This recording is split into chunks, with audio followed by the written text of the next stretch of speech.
Bueno, muchas gracias. Mi historia de vida dura como media hora,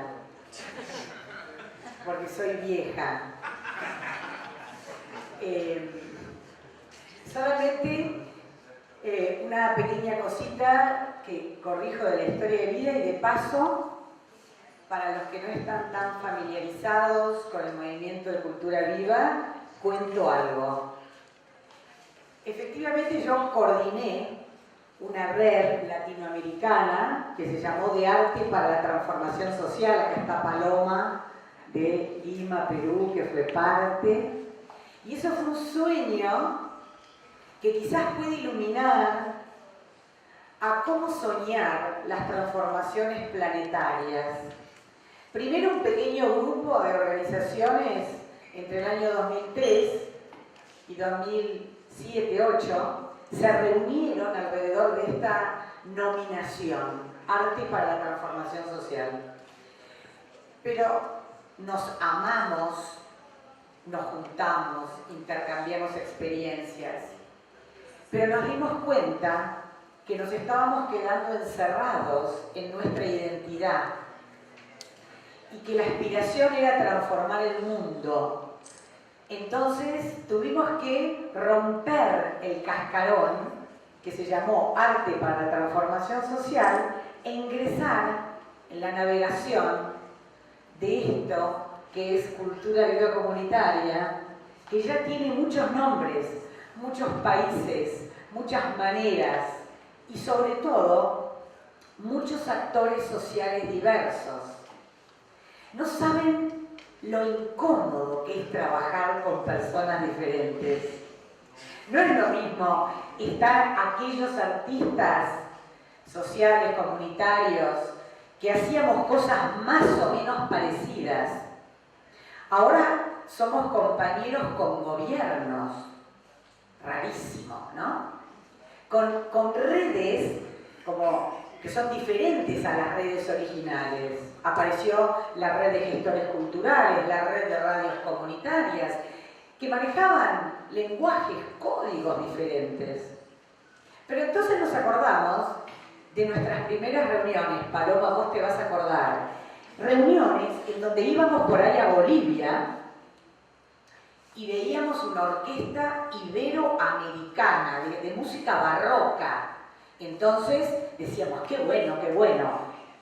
Y en secreto decíamos, es el lenguaje del imperio, qué mal. Y venían a crear para la pena y veían bailarines de hip hop. Y entonces decían, qué bien, qué bien, qué bien. Y por atrás decían, es el lenguaje del imperio, qué mal. Y entonces empezaban nuestras discusiones. Si había que usar el nombre Arte y Transformación Social o Arte para la Transformación Social. Horas de discusión. Estaban los grupos del y estaban los grupos del para. Y unos eran un imperio para el otro. Y así la vida, ¿no es cierto? Entonces ahora ya no hay nadie. Yo hacía una coordinación general de 3 nodos, Perú era uno, Costa Rica y Argentina, y después, hoy, decimos, ¿cómo se coordina la desmesura? Imposible. Se puede coordinar desde un cambio en nuestros corazones, desde un cambio en nuestra manera de hacer, ¿no? En Latinoamérica, todos decimos que bien, qué bien, qué bien las culturas. Nos odiamos.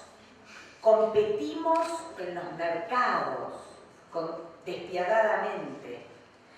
En la Argentina, nuestros hermanos bolivianos son como los pueblos aborígenes, descalificados, oprimidos, ninguneados, y sin embargo son nuestros hermanos latinoamericanos. Ya no es el imperio el que nos oprime, somos nosotros los que nos oprimimos. Entonces, ahora estamos en este proceso de la desmesura y estamos coordinando entre todos algo que es salir de nuestros centros culturales barriales comunitarios para diseñar políticas públicas con el Estado. Entonces, ahora están esos programas de cultura viva a cargo de los gobiernos y seguimos estando nosotros. Miramos los programas de cultura viva y decimos, de los gobiernos, un nuevo imperio. Y ellos nos miran a nosotros y dicen, unidos y desorganizados. Bueno, y así seguimos. Entonces, nosotros en cada país estamos intentando la construcción de redes nacionales. ¿Saben cómo nos va en la construcción de redes nacionales? ¿Es fácil? Nos odiamos. ¿Sí? Estamos fracturados. Y a veces venimos a los encuentros y decimos, somos una red fuerte y potente que se ha reunido en 3 o 4 congresos. Mostramos las fotos y ponemos una música de fondo. Es cierto que estamos haciéndolo, porque no es mentira, es cierto. Pero lo estamos haciendo en medio de las penurias, de la fragmentación que ha construido el sistema planetario del que somos parte, ¿no? El sistema de producción capitalista. Somos todos hijos de ese útero y tenemos que saber que tenemos que tener paciencia, ¿sí? Vamos a ver el primer video. Esto es un aula. ¿Ubican dónde es esta aula? Es Estados Unidos. Esta película yo la paso en muchos lugares y siempre traigo un aula de Estados Unidos para que nadie se sienta nombrado si no quiere hablar de lo suyo. Pero yo les pregunto, ¿esta situación puede tener que ver en algo con los problemas en el aula aquí en Salvador? Y para las personas de Perú, Ecuador, Brasil, presentes, ¿esto puede tener algo que ver con las situaciones en el aula en esos países?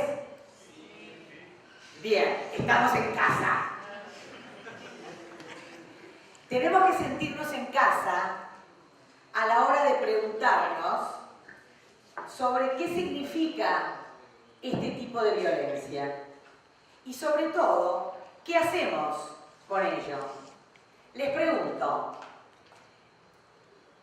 ¿cómo reaccionó el profesor frente a la violencia? ¿Dio respuesta alguna? Sí. ¿Y su respuesta fue tolerar o fue poner un límite o las dos cosas? ¿Cuál fue su respuesta? ¿Perdón? Las dos. Las dos, muy bien, exacto, las dos. ¿Cómo fue que puso ese límite o dio esa respuesta este maestro? ¿Cuál fue la ley que estableció para poder construir la clase? Le dio la libertad de optar a todos, ¿no es cierto? Empezó la clase y dio de baja el sistema. Empezó la clase y dijo, el que no quiere estar acá puede irse. Entonces así logró retener a los que sí se quedaron con su deseo. Y esa es la materia prima de la construcción de la clase, el deseo del otro de construir un proceso de encuentro. ¿Qué más hizo?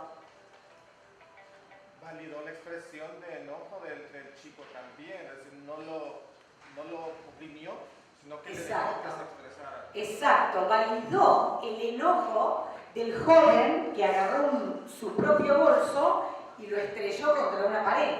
¿Sí? Y al validar eso, ¿qué fue lo que validó también? ¿Qué entendimiento validó? ¿Por qué lo comprendió? ¿Por qué comprendió algo atrás de semejante ataque insostenible? ¿Qué comprendió? ¿Qué exteriorizó y hizo visible? Digo, la necesidad de afecto. Porque él lo hizo visible. Aquí pueden revolear los bolsos hacia donde quieran, ¿no es cierto? No. Y una necesidad de afecto que entendía qué cosa. ¿Por qué necesidad de afecto? Porque validó e interpretó que ese joven volaba un bolso como una expresión de la necesidad de afecto. ¿Qué es lo que reconoció? Su vivencia también personal a partir de perfecto, qué buenos alumnos que es. Su vivencia, se implicó él. No es que dijo, pobre ciudadano negro americano, ¿no? Voy a hacer un acto humanitario comprendiéndolo. Él, como docente, era igual de americano pero blanco, reconoció esa necesidad de un sistema justo que no había en el reconocimiento del dolor de su compañero, que era un joven ciudadano negro, ¿no? ¿Y por qué echó, siendo que era una persona de un espíritu tan comprensivo, por qué echó a un alumno de la clase? ¿Cómo? Porque agredió a otro. Entonces, la reflexión que quiero traerles es, ¿estamos educando dentro del sistema capitalista, digamos, que abarca muchos países y muchas culturas? Estamos educando en una era postdisciplinaria, en una era en donde la escuela, lo digo con amor, les quiero decir, porque yo antes era bailarina y ahora me llamo docente, soy del mundo de la educación, pero digo con amor, la escuela ha muerto de alguna manera, no la educación, la escuela, el dispositivo escolar, en esta era postdisciplinaria ha muerto, porque ese dispositivo institucional no estaba solo en el mundo. ¿Vieron que la escuela está sola en el mundo? La escuela, tal como la conocemos del siglo XIX y XX, estaba abrigadísima. Había un encadenamiento de la familia, la escuela, el hospital, el ejército, la iglesia, el Estado, los espacios deportivos, todos educaban en un mismo paradigma y patrón. Entonces la escuela no estaba sola. Ahora, ¿en nombre de qué educaba esa escuela que no estaba sola? ¿Qué pensamos? ¿En nombre de qué educaba? ¿Para qué los niños decían, sí, yo tengo que ir a la escuela? ¿Para qué? ¿En nombre de qué? Para un sistema. ¿Para un sistema que qué? De trabajo productivo. Es decir, el niño sabía que iba a la escuela a proveerse de una posibilidad de futuro. Iba a la escuela para tener una casa, para tener un trabajo, para tener salud, para ser parte de una sociedad que lo obligara y lo hermanara. Digamos, no es que la gente de antes eran idiotas oprimidos y nosotros, que somos gente mucho más inteligente en el siglo XXI, no nos gusta estar sentados. No, no es así. Había un sistema que preparaba para un sistema productivo en nombre de algo muy importante, en nombre del progreso. Y antes de educar en nombre del progreso, había una escuela que existía también, que educaba en nombre de algo hasta más importante que el progreso como promesa de felicidad: la religión. Y resulta que en este siglo, para nuestros niños, por un lado, Dios ha muerto y el progreso también. Entonces, ¿en nombre de qué un pobre profesor se para acá a decir, repitan conmigo? Repitan conmigo, seré pobre. Repitan conmigo, me moriré de una bala en la cabeza. Repitan conmigo, no tendrás salud pública. Repitan conmigo, te anegarás en el barro. Eso no se puede repetir, no se puede pedir la repetición de esto. Entonces, no se depriman. Nada está perdido si tenemos el coraje de entender que todo está perdido. Si tenemos el coraje de entender que el significado está perdido, entonces podemos volver a reinventar algo que no sea la escuela, como la entendemos, de enseñar a leer y a escribir en la infancia, en la niñez, para pasar a la escuela del fortalecimiento de las competencias y habilidades que requiere el siglo XXI, luchar básicamente contra la incertidumbre y el daño ambiental, la guerra, ¿sí? Y a lo largo de toda la vida. Con lo cual, posiblemente, este disparate que yo voy a contarles ahora, que es una propuesta de cultura viva comunitaria que se mete en el corazón de la escuela, igualito que lo que contó Salvador, igualito. ¿Por qué será que lo que van a escuchar ahora ustedes es igual que lo que contó Salvador? Porque somos todos parte del mismo sistema que tienen los mismos problemas y entonces, como somos seres humanos, estamos intentando reconstituir el sentido desde el lugar en donde el hombre constituyó históricamente el sentido. Por eso que lo que yo les voy a contar es muy parecido a lo de Salvador. Entonces, ¿desde dónde nosotros constituimos el sentido? Nosotros, los seres humanos me refiero, escribimos hace 3.500 años. Hace 3.500 años escribimos. Hace 17.000 años que bailamos, cantamos, tocamos, pintamos, nos expresamos como herramienta fundamental de la construcción de lo simbólico que nos caracteriza. Porque las ciencias han avanzado tanto que resulta que les quiero contar, no somos los únicos seres inteligentes sobre el planeta. No. De hecho, el planeta se está haciendo así y nos está volando a la mierda, no sé si dan cuenta. El tifón Patricia, todo eso. Esos son actos inteligentes del planeta contra nosotros. Si yo estuviera de ese lado, estaría armando más tifones para terminar rápido con esta historia. Bueno, entonces, es genial porque las películas nos enseñan a hablar con los seres extraterrestres, pero todavía no escuchamos cómo se habla con las plantas. ¿No? Que se supone que tenemos más libros para eso, que son todos nuestros pueblos aborígenes y las pachamamas. Bueno, entonces, para no perder el hilo, debemos educar desde esta necesidad que tenemos histórica de metaforizar, de construir sentidos para habilitarnos como humanidad. Pero más que como humanidad, como planeta Tierra, que incluye nuestra humanidad y la vida de muchos seres. Vamos a ver ahora el segundo video para introducir esta idea de este programa. Este programa, antes de agarrarlo, cuento así algo que es la imagen que más querría transmitirles para que vayamos a hacer esto a todos los países.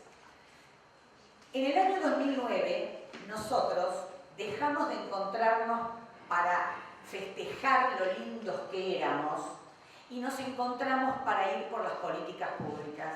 Y dijimos, las organizaciones como TNT, dijimos, vamos a diseñar programas de gobierno y vamos a construir lo público estatal al lado de lo público comunitario para darle a esos gobiernos progresistas, como este que está acá en esta tierra, las herramientas para hacer. Porque si los gobiernos progresistas no encuentran nuevas herramientas para hacer, lo que van a hacer es lo viejo, por más que los discursos sean nuevos. No es importando o generando discursos buenos que vamos a hacer cosas buenas. Las cosas buenas solo se hacen haciendo bien. Lo que acabo de decir es una pelotudez, pero es ciencia, ¿entienden? Porque estamos tan divididos entre el hacer, el sentir y el pensar que no se nos ocurre que aquella cosa que pensamos tiene que ser la expresión de aquella cosa que sentimos y tiene que ser el preámbulo de aquella cosa que haremos. Esto lo tenemos desconectado, como si acá me desconectan y ya no se me escucha más nada. Entonces, les voy a presentar un programa que se llama Arte, Bienestar y Creatividad en la Comunidad, que es un programa de gobierno hecho entre un gobierno y una organización sociocomunitaria como TN, que en realidad es la expresión de un concepto.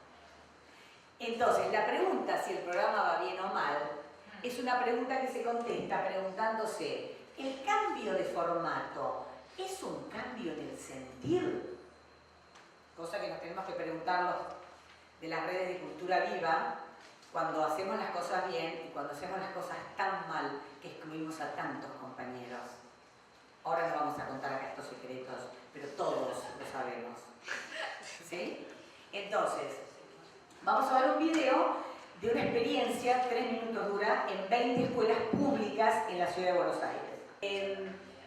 Hace algunos años me invitaron a mí a presentar este programa cuando lo hacíamos extracurricularmente a una ciudad en Escocia que se llama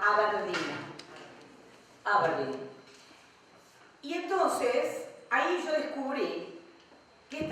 actividades de jornada complementaria, digamos, extracurricular, eran actividades que en ese país se habían convertido en actividades curriculares.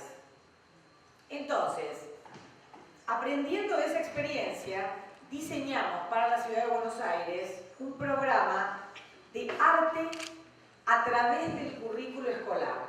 Ya no más ese artista que se ocupaba de ser el artista visual de la escuela o el maestro de teatro de la escuela o de la orquesta infanto-juvenil de la escuela, sino del mismo modo que en cultura viva comunitaria la característica de los artistas es que los procesos de educación en las artes y de producción de obra artística lo hacemos ligado a procesos de organización social, aquí lo que hemos hecho es ligar esa manera de entender el arte y la cultura a procesos académicos. Ese es el laboratorio. Entonces, lo que estamos dando es un lugar ensanchando la realidad, abriendo una grieta en un sistema monolítico en donde aparece no un visitante, sino alguien que es un extranjero que viene para quedarse, pero permanece como extranjero, porque el valor de lo extranjero para nosotros es el valor de la interculturalidad en situación viva y moviente, ¿sí? Si yo al extranjero le enseño una lengua, ¿no?, y ya habla la otra lengua, dejó de ser un extranjero. Lo moviente es el náhuatl. Entonces, este artista está insistiendo con su náhuatl adentro de cada una de las aulas y se pone al servicio de un proceso en donde él no es una figura central. Esto es algo muy delicado porque los artistas solo sabemos ser centrales. ¿Está? Entonces, lo primero que hacemos es un baño de humildad para que ese artista, no importa su manera y su performance en el circuito formal de la cultura o inclusive comunitario, ese artista se va a poner al servicio del sistema académico. ¿Está? Entonces, ¿qué es lo que hace? ¿En qué ayuda? En lo que se llama la preparación del medio para el aprendizaje. Entonces, esto, ahora por un momento, bórrense de la existencia del arte. Las teorías de la educación salieron del mundo del conductismo hace mucho tiempo. El llamado conductismo, por decirlo de una manera simple, es un principio pedagógico que supone la colonización del cerebro, cuerpo, emoción del individuo que va a ser educado. Es una condición sine qua non, ¿tá? Y sobre todo, ese conductismo concibe a la educación como la manipulación de la conducta, ¿sí? Nuestros maestros, por suerte, hace mucho que dicen no queremos ser conductistas y son constructivistas y creen que la educación está basada en la construcción de espacios enriquecidos y de vínculos y todo lo que nuestro maravilloso Paulo Freire le enseñó al mundo. También, por supuesto, Brunner y Fentesmacher y otros. Fentesmacher inclusive inventó una palabra nueva para la educación que se llama estudiantar, ¿sí? Es una palabra que se convierte en verbo, ¿sí? Estudiantar es el reconocimiento de que por más que yo esté acá sentada batallando con la palabra, a ustedes no le pasa nada, ¿sí? Entonces, esta aula ya es un desastre. Esto que está pasando entre nosotros es horrible, ¿entienden? Está bueno nombrarlo porque todavía, fíjense, todo el espacio este está ocupado por mesas. ¿Quiénes son los protagonistas de acá? Las mesas, no nosotros. ¿Por qué? Porque se entiende la comunicación como la escritura parado. Es decir, yo no sé cómo hacer para hablar acá, que no sea escribiendo, ¿entienden? Ahora me enojo un poco para que se den cuenta de lo que estoy diciendo. Porque uno, ¿no? Como se supone que cuando uno habla no debe enojarse porque tiene que tener la neutralidad de la hoja en blanco con sus renglones. Bueno. Entonces, avanzamos enormemente hasta Paulo Freire y sus compañeros ideológicos. Sin embargo, seguimos disciplinando nuestros cuerpos y nuestra emoción como lo quiso el conductismo, que fue la fábrica de los hombres para la fábrica, que los necesitábamos en silencio. Hoy en día las grandes corporaciones ya no necesitan dormidos los cuerpos, no necesitan dormidos ideológicamente, por supuesto. Pero este asunto de dormir cuerpos en el aula ya no lo pide ni el poder hegemónico, pero nosotros seguimos cumpliendo, agarrándonos los dedos con una puerta. Bueno, entonces, volviendo a esto, en los institutos de formación docente debería haber muchas materias dedicadas a la lúdica, no solo porque TNT o Crear Vale la Pena lo diga, sino porque la otra mitad de la dimensión académica es la llamada dimensión socio-colaborativa. Yo pregunto a los docentes presentes acá cuántas materias han tenido para desarrollar dinámicas de grupo, liderazgo desde la confianza, trabajo con el cuerpo, lúdica, clima emocional, aulas heterogéneas, procesos de construcción colectiva. ¿Tuvieron varias de esas materias? Ok, bueno.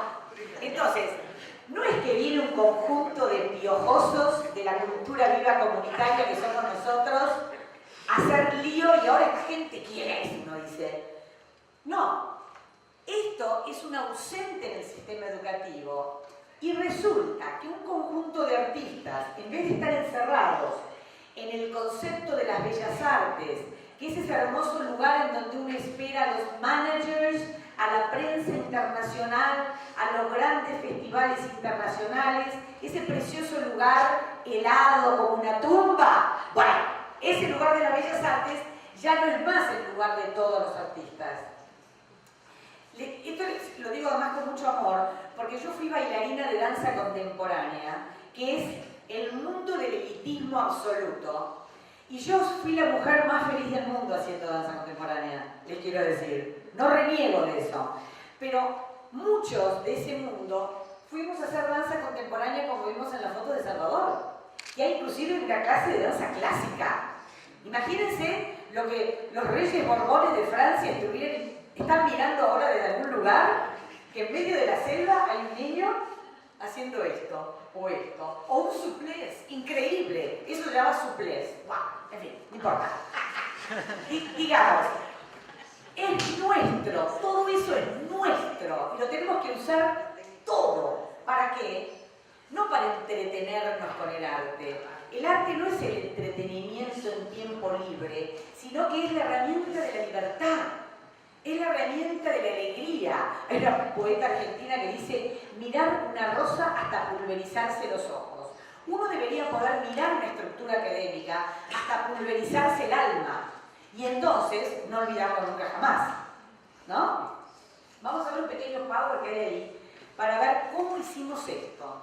Realmente, que es muy pequeño esto que estoy contando. Son solo 20 escuelas públicas, son solo 2000 y pico de niños. Pero lo que sí es muy fuerte y potente es que no está en los márgenes del sistema, en los bordes del sistema, sino que está en el corazón del hacer del docente. ¿Sí?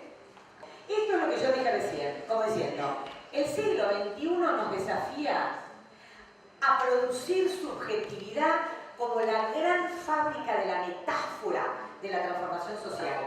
Cuando dijo Salvador, ¿cómo se llama este travesti que no sé qué cuerno iba a la escuela? ¿Cómo se llama? Tuni, Nati. Había un personaje del arte comercial que se Tenchi. Entonces, nosotros tenemos que producir subjetividad. Porque si no producimos subjetividad, ¿saben quién la produce? Tenchi. El mercado produce subjetividad. Los sistemas hegemónicos producen por segundo subjetividad con gran eficiencia y el maestro es un celebrante sin herramientas.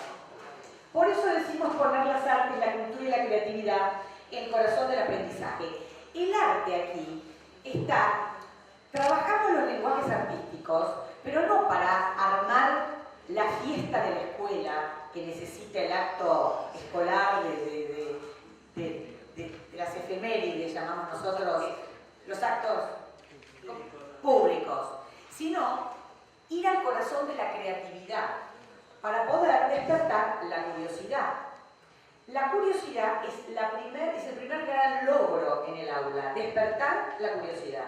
Lo siguiente es que esa curiosidad aliente la creatividad que todos tenemos, sepultada, oprimida, destrozada, ¿no? Ninguneada, olvidada, perdida por cualquier lado. Y lo siguiente es la innovación.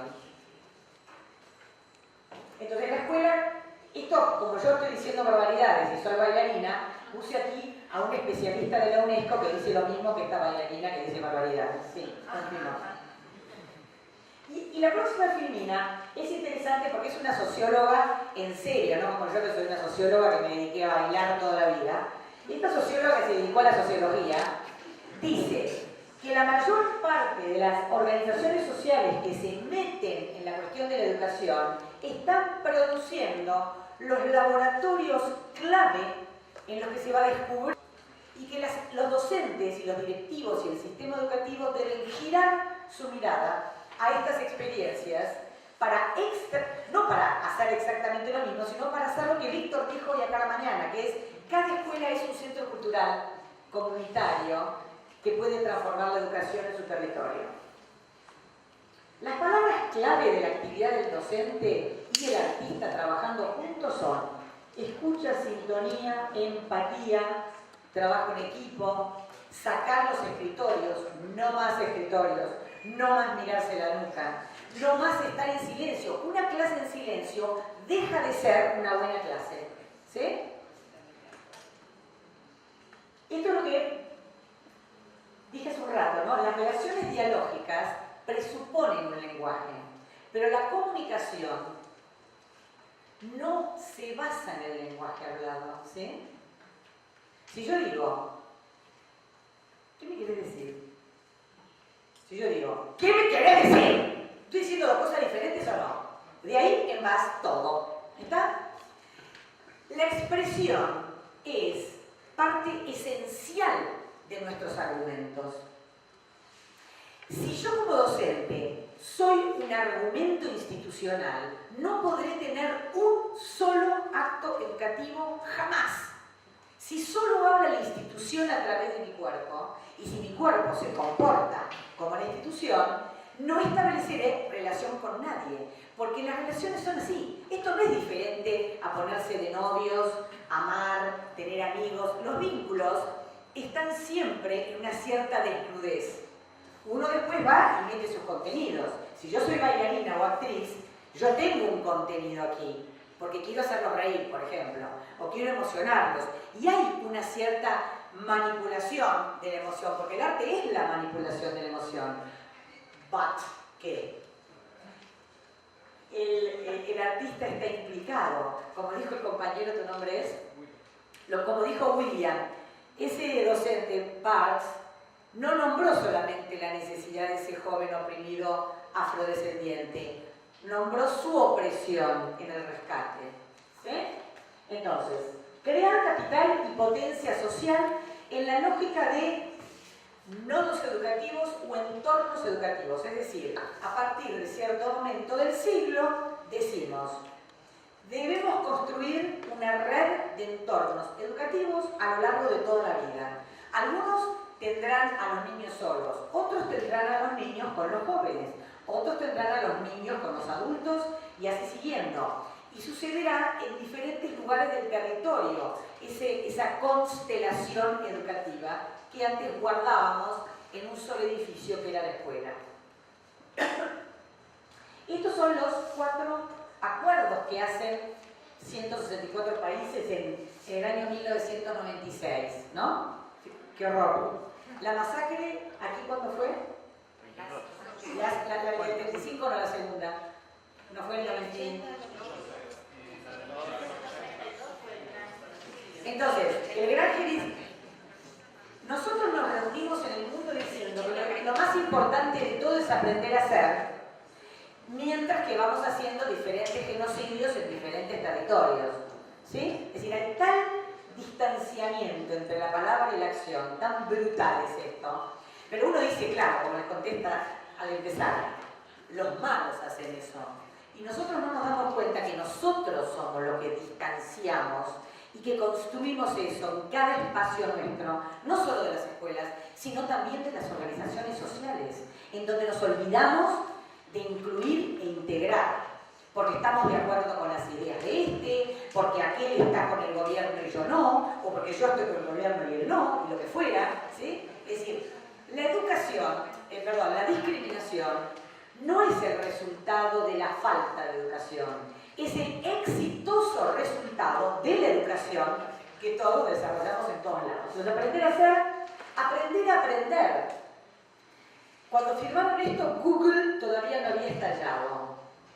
Aprender a conocer es una nueva materia que tenemos que tener, porque no hay ningún docente sobre el planeta que se puede parar acá a dar una materia con la presunción de que es la persona que más sabe sobre eso. Porque cualquier joven se mete en internet, saca la clase virtuosa y esta persona no sabía nada.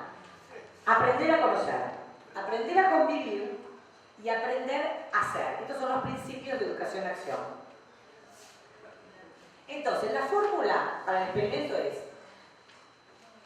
un grupo de artistas, preferentemente comunitarios, pero no solo, reciben un breve entrenamiento para entender el sistema educativo y la escuela, para no ir así como están, sino de verdad comprender qué son los programas educativos, cómo funcionan, etc. Luego, un grupo de docentes que va a trabajar con ellos reciben una capacitación en lúdica a través del currículum, que es, este no vale $10, vale $100.000 porque tengo uno solo. No. Este lo voy a dejar aquí, en el Ministerio de Educación, tiene uno. Pero sobre todo está libre, de acceso libre en la página de Que Graba la Pena, lo pueden bajar íntegro. Si gastan un poco de papel, se lo bajan entero, ¿sí? Entonces, el docente entrena determinadas herramientas en música, danza, canto y teatro que no requieren ni que sepa cantar, ni bailar, ni hacer teatro, ni artes visuales. Para que pueda usar esas dinámicas, son más o menos también 70 en el aula. Sería genial, estoy pensando si hay alguien aquí del Ministerio o de Cooperación Internacional, es imperativo que algunas organizaciones como TN y CREAR se junten con otras, como Caja Lúdica, no sé en Perú quién podría ser, pero Teatro Vivo, por ahí. Hay organizaciones que están ya desarrollando esta lúdica para el aula y nunca hemos podido hacer una residencia artístico-pedagógica para enriquecer estas maneras y producir un manual superador, digamos, ¿no? Bueno, esto es para la mejora de la calidad educativa. Entonces, se mezclan las artes visuales con la matemática, la danza con las ciencias naturales, la música con las prácticas del lenguaje, en fin, el teatro con los temas de ciudadanía, lo que fuera. Porque ese artista está desafiado, así como si yo soy coreógrafa y quiero hacer una obra de teatro, tengo que mirar la obra de teatro y tengo que convertirla en la danza.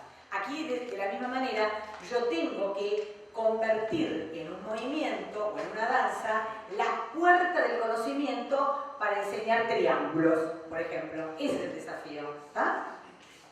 Bien. Paula ya se empezó a leer el libro, me encanta. Después, el trabajo no es solo adentro del aula, el trabajo también es entre las aulas. En nuestras escuelas hay los patios, que son los espacios de encuentro, que son como la plaza pública de nuestra ciudad, están igual que las plazas públicas de nuestra ciudad. Se roban, se matan, se pegan, se discriminan, porque eso es lo que pasa en nuestras calles. Entonces, La calle es igual que los recreos, intervenimos en ellos, igual que Cultura Viva Comunitaria interviene en los espacios públicos. Entonces, la idea sería generar una ruta de 2 vías entre escuela y comunidad, ¿sí? De la siguiente manera. La escuela, hemos descubierto que en relación a dos o tres elementos bien duros para poder transformar el sistema, que son, por un lado, el Estado, por otro lado, las redes narco, ¿sí? Por otro lado, el mercado. Hay algo que todavía resiste en la escuela con mucha fortaleza, con mucho coraje, que es el reconocimiento de la comunidad. Entonces, si trabajamos cambios y transformaciones culturales desde la escuela, podemos minimizar los riesgos de enfrentar estos poderes tan gigantes del status quo. Entonces, en la escuela, el artista vinculante tiene un tiempo dedicado a identificar las organizaciones barriales con la que la profesora de historia hará una actividad por ahí en la radio comunitaria de ese territorio, ¿sí? Con los espacios deportivos, justamente el fútbol, como dijo muy bien Salvador, pero es increíble, yo lo escucho a Salvador y no lo puedo creer. Esto es así en todos nuestros países de la región. Arte, cultura y deporte no es la unidad virtuosa de todo eso, es FIFA en nuestras pequeñas escuelas. Y cuando es FIFA, no es chiste, que es prostitución, adicciones, violencia, robo, ¿sí? Salvo el fútbol callejero, que es una práctica también por suerte mundializada de mediación sin mediadores, todo lo demás que tiene que ver con el fútbol, que es fantástico. Tenemos iba a decir al mejor jugador del mundo, pero como están los brasileños no lo voy a decir. Tenemos grandes jugadores, pero realmente esas grandes figuras no hacen nada contra esto otro que es sistemático, que es el crimen organizado a través del fútbol, ¿no? Bueno, pero encontramos muy importante trabajar también con los espacios deportivos, pero sobre todo, y ya que menciono a Brasil, el artista que llamamos artista vinculante debe identificar en la comunidad a los griol, que son los portadores de cultura, para que entonces el tema de la lengua, como el nahuel, o el tema de las semillas, o el tema de la salud, o las costumbres que esa comunidad tiene, puedan ingresar también al currículo escolar, ¿sí? Por ejemplo, este es un director de escuela. Imagínense un director de escuela que está vestido como un boliviano bailando una morenada. Cuando nosotros fuimos a esa escuela, nos conectamos con los padres y la familia boliviana. El 65% de los niños de esta escuela en Argentina son bolivianos. Y las familias nos decían, nuestros hijos en Argentina no quieren usar los trajes bolivianos porque les da vergüenza. Es decir, hoy veíamos los signos nacionales, el pájaro, la rama, el canto, todo eso que nos da orgullo. En Bolivia lo tienen que esconder en un ropero porque son discriminados por los argentinos que consideran a los bolivianos una población inferior. Entonces, él dijo, no es suficiente que yo me pare en el acto escolar y diga la cultura boliviana es una cultura digna. No, dijo, mucho más fácil, me visto de boliviano y bailo. Y aprendo a bailar la morenada. Y los docentes bailaron la morenada y nosotros como artistas vinculantes nos hicimos bailarines de la morenada y en el primer congreso de Cultura Viva de La Paz fuimos con los docentes y con los artistas de ese barrio a bailar la morenada en el, ¿cómo se llama? En el Mercado Central de La Paz. Para mí fue la performance como bailarina más impresionante que hice, ¿no? Increíble. ¿Cuál es la aspiración? Nosotros decimos, si el sistema educativo que todos vimos abarca desde Estados Unidos, como vimos en las películas, en los países de Europa, hay varias películas, las recomiendo, Entre Muros, una de Francia, para entender que ellos también están en el mismo nivel de destrucción. Si el sistema se construyó globalmente, solo lo vamos a deconstruir globalmente. Entonces estamos armando un espacio de diálogo, por el momento está integrado por Buenos Aires, digamos Argentina, Escocia, Colombia, ¿sí? Y ahora Chile. ¿Y qué hacemos ahí? Nos encontramos y vemos cómo lo estamos haciendo, vemos qué presupuestos se están invirtiendo, etcétera, etcétera. Es una parte muy importante del proyecto y como la más secreta y de la que menos se habla. Fíjense que quienes hacen no es el Estado solo,